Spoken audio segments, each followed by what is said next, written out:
Avant de commencer, abonne-toi à Paramédia TV et partage cette vidéo. N'oublie pas de liker et de laisser ton point de vue en commentaire. Bonjour et bienvenue chers téléspectateurs, bienvenue dans notre émission Le Rendez-vous. Aujourd'hui je suis avec Marc Rougsten, il est journaliste. Bonjour Marc. Bonjour. On revient sur quelques points qui marquent l'actualité aujourd'hui dans la région, sur la situation des combats au Nord Kivu en RDC. Quelles sont les nouvelles, Marc? Les nouvelles.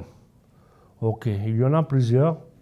Donc, c'est-à-dire qu'apparemment, il y a un petit status quo maintenant autour de Goma, c'est-à-dire que les M23, ils encerclent la ville. Ils ont emmené des renforts, ils ont renforcé l'encerclement. Donc, ils ont fait des tranchées, ils ont fait des bunkers. Et ils s'attendent maintenant à une contre-offensive de l'alliance FARDC, peut-être aussi avec les SADC qui viennent d'arriver, les Sud-Africains, les Tanzaniens, les FDLR, les Nyatura et les autres milices. Donc apparemment aujourd'hui c'était un petit peu calme et il y a 2 jours il y a eu déjà une première tentative, donc dans laquelle il y a eu quand même des morts. Cette tentative de prendre les Goma, c'est le 23 qui tente? Non, c'est pas uniquement bon. Oui, c'est les M23 qui se défendaient.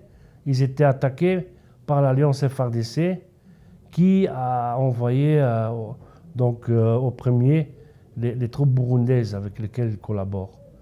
Donc apparemment, selon les M23, il y a eu beaucoup de morts du côté des Burundais. Combien approximativement?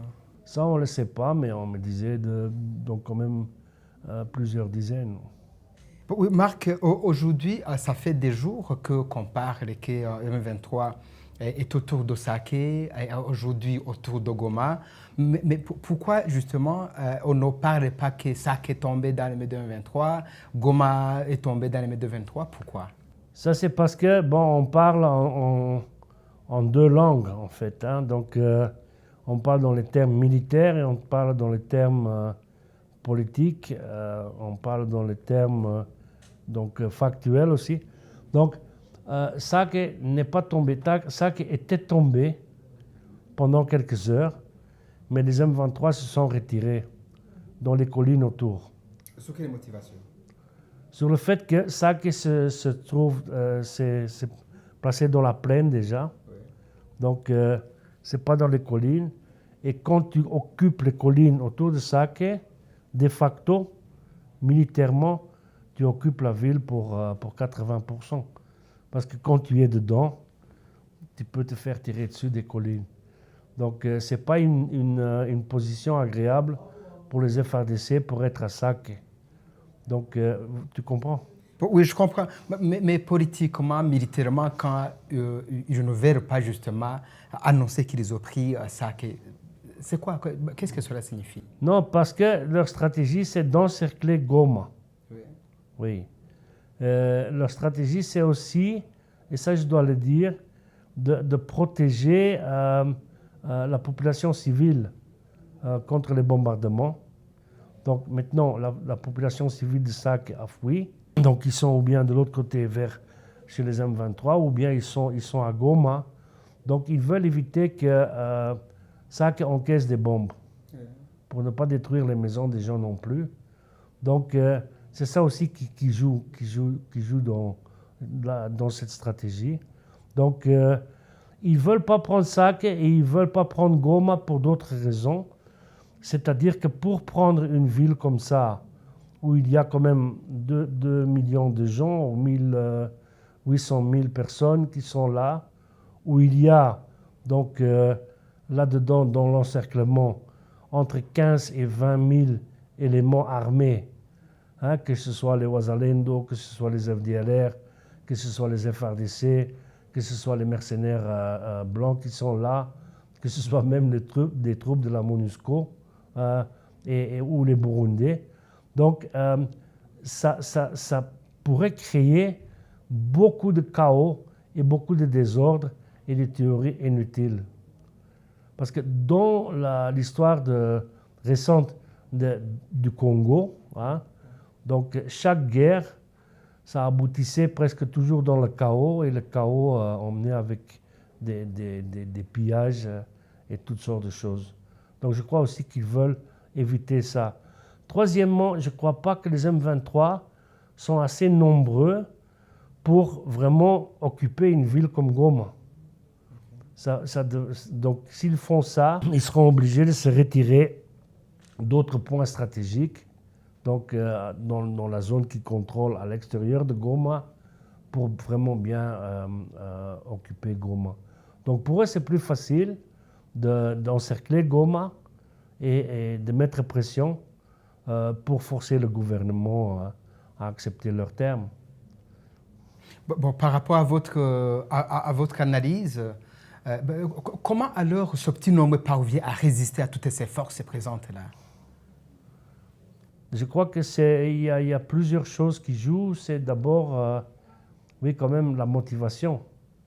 Donc M23, c'est une armée qui est composée maintenant, bon, il y a des gens qui disent qu'ils sont à 4 000, 5 000, 6 000. Donc c'est des jeunes qui sont motivés, qui savent pourquoi ils se battent. Ils veulent se battre pour faire entrer leur famille chez eux. Donc ça, c'est l'élément le plus important. Donc c'est des petits qui ont grandi dans des camps de réfugiés, donc au Rwanda ou en Ouganda, et qui ont joint le M23 pour se battre, pour pouvoir rentrer chez eux. Donc on était par exemple, la semaine passée, on était à Kiziba. On a vraiment parlé avec la population, les réfugiés qui sont là. Ils veulent tous... Kiziba, c'est où? Pardon? C'est où? Kiziba, c'est à Kibuye. Okay. Donc là, il y a un camp de réfugiés de 15 000 Bagogwe, okay. Donc des Tutsis congolais, qui veulent tous rentrer chez eux, ouais. Au Congo. Ouais. Là, pas question, s'ils te demandent, mais pourquoi vous ne restez pas au Rwanda? Tout est ici, vous pouvez recommencer votre vie, et ils vont vous donner la nationalité rwandaise. Ils disent non, on est congolais et on va rentrer chez nous. Là, on a les terrains, on a tout ici. On n'a rien, donc on va rentrer chez nous. Ils sont vraiment convaincus. Donc c'est ça le plus important. Ouais. Deuxièmement, donc ils veulent donc être reconnus comme Congolais. Hein, donc troisièmement, donc si on va un petit peu plus loin, donc ils veulent que les accords qui étaient faits en 2013 soient respectés. Et les accords étaient clairs. C'est le retour de réfugiés, réintégration des éléments armés M23 dans d'autres structures, aussi une construction pour protéger tous ces réfugiés qui rentrent, etc., etc. Donc ça leur a été promis en 2013, mais ça s'est jamais effectué, quoi, tu vois. Ok. Marc, donc aujourd'hui, les M23 autour d'Osake, autour de Goma, c'est quoi la suite? La suite, c'est qu'ils s'attendent maintenant à une contre-attaque. Donc je crois aussi qu'ils sont convaincus maintenant que discuter avec le gouvernement à Kinshasa, ça n'a plus beaucoup de sens. Ils ont toujours essayé de parler avec Kinshasa. Ils ont toujours respecté ce qu'on leur a été demandé de faire, c'est de se calmer. Donc ils ont respecté les exigences des troupes est-africaines. Donc ils se sont avant donc aussi calmés quelquefois quand la MONUSCO leur a demandé de se retirer, etc. Mais donc comme Kabila, Tshisekedi continue à refuser de parler avec eux, et comme ils continuent à dire que M23, en fait, ça n'existe pas et que c'est en fait des Rwandais, donc ça devient une discussion de sourds. Donc, et ils savent aussi que même si le gouvernement de Kinshasa va maintenant ouvrir une piste pour négocier, qu'ils seront obligés de prendre ça avec beaucoup de sel et de poivre, parce que rien ne leur garantit que dans 6 mois ou une année, ils vont encore respecter les deals qui ont été faits. Ils ont appris beaucoup. Alors, Marc, À part ça, donc, le président aujourd'hui commence à poser certaines conditions, comme quoi si le M23 accepterait de rejoindre les camps de cantonnement, que voilà, c'est le début des négociations. Est-ce que vous pensez à ces propos? C'est complètement ridicule et bidon. Donc, Tshisekedi n'a plus de carte en main pour exiger ça. Pourquoi? Parce que Tshisekedi est militairement fini. Déjà. Il a le support des SADC, mais les SADC aussi commencent déjà à hésiter de s'interposer, parce qu'ils savent très bien ce qui peut être le résultat. Oui. Donc, Tshisekedi est encerclé. Goma est une ville encerclée. C'est les M23 qui ont l'initiative. Les M23, maintenant, ils attendent juste d'être attaqués, de pouvoir riposter, et si nécessaire, fermer le robinet complètement, c'est-à-dire bloquer l'aéroport de Goma. C'est ça qui va se produire. Alors aujourd'hui, s'il pose cette condition, est-ce que vous ne pensez pas que c'est un pas en avant pour dire... Tout ce qu'il y a, c'est les mots et les propos. Donc tout ce qu'ils sont en train de faire, je ne sais pas si vous avez suivi, donc mettre pression sur les postes diplomatiques étrangers à Kinshasa. Okay. Hein? Accuser tel de collaborer avec les Rwandais. Donc dire ouvertement que M23 ça n'existe pas et que c'est en fait des Rwandais. Hein? Okay. Que c'est une petite unité de l'armée rwandaise. Hein? Dire que les Rwandais sont impliqués. Hein? Donc, moi, je peux te dire qu'il y a 2 ans, les Rwandais n'étaient pas impliqués.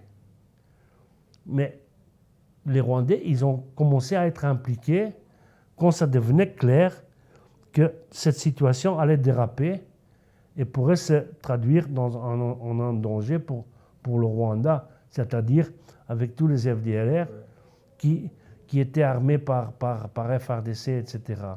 Et c'est ça aussi un risque. Donc ce n'est pas uniquement un risque, ça risque de déraper cette crise. Donc, ça risque de déraper même de ce côté de la frontière. Et ça risque même, hein, et toi tu connais l'histoire aussi, d'impliquer les Burundais qui ont maintenant choisi le côté à 200% de Tshisekedi. Oui, en fait, je crois qu'aujourd'hui, il faut affirmer qu'il est peut-être sur plusieurs fronts parce que dernièrement, vers la fin de l'année, il avait promis de bombarder Kigali une fois reconduit au pouvoir. Et voilà, il a été reconduit, mais dernièrement, dans une conférence de presse qu'il a animée sur la télévision nationale, apparemment, il a changé d'avis. Qu'est-ce que vous en pensez? Non, je crois qu'il dit ça souvent, hein, donc... ça dépend un petit peu de l'audience qu'il s'adresse, quelle sorte d'audience. Mais bon, ça ne tient pas la route parce que bombarder Kigali, ça serait sa fin directement. Kagame ne peut jamais accepter ça. Donc, et il pourrait en finir vite dans le Kivu. Si Tshisekedi, il perd Goma, il perd tout. Aujourd'hui, Marc, quel est votre optimisme par rapport à la fin justement de ce conflit à l'est de la RDC qui risque finalement de déclencher une crise régionale? Oui, moi je ne suis vraiment pas optimiste.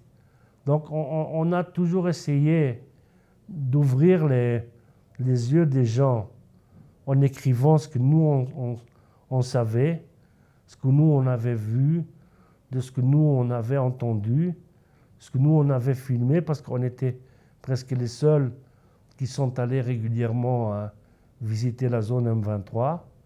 On parle avec tout le monde. Bon, c'est vrai que je ne peux plus aller à Kinshasa où je me fais arrêter. Bon, Adeline, ma collègue aussi.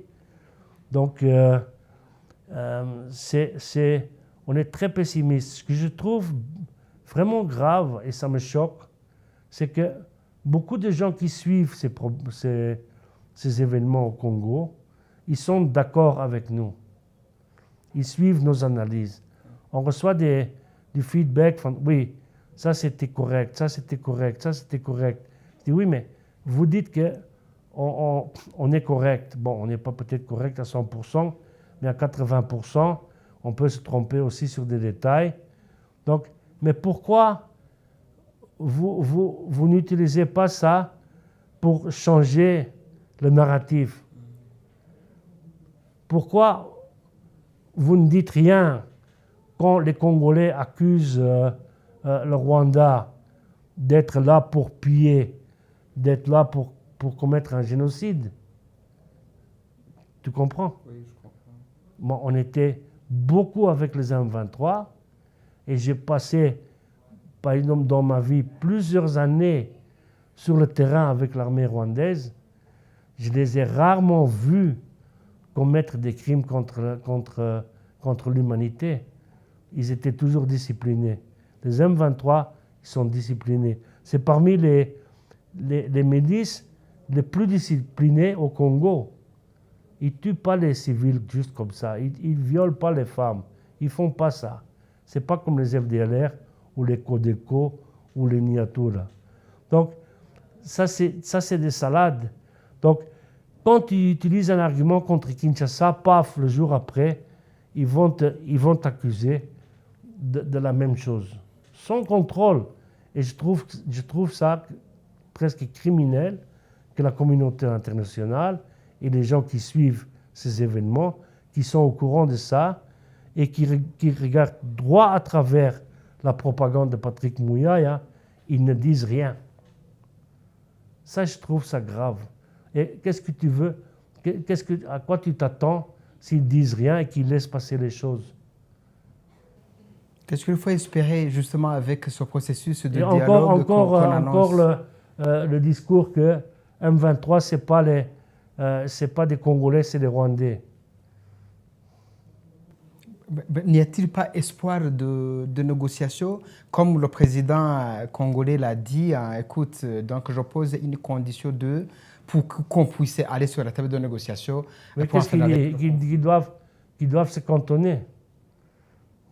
Oui, c'est ça ce qu'il demande, ce qu'il Ouais. pose comme condition. Et comme il n'a pas respecté les accords de 2013, est-ce qu'il va les respecter maintenant? C'est très, très douteux. Hein? Merci beaucoup. Merci beaucoup. Non, mais c'est quand même... Il y a quand même des choses qui sont claires et que les gens ne veulent pas entendre. Ouais. Alors, merci. On s'arrête par-ci. Oui. Merci beaucoup, Marc, pour votre analyse. Okay. Merci beaucoup également à nos téléspectateurs. On parlait justement de la question, surtout de la RDC, mais un conflit qui risque finalement de se répandre justement dans toute la région. Merci également à nos équipes du studio. Révéré Bazikam était à la présentation. Au revoir. À la prochaine. Abonne-toi à Paramédia TV et partage cette vidéo. N'oublie pas de liker et de laisser ton point de vue en commentaire.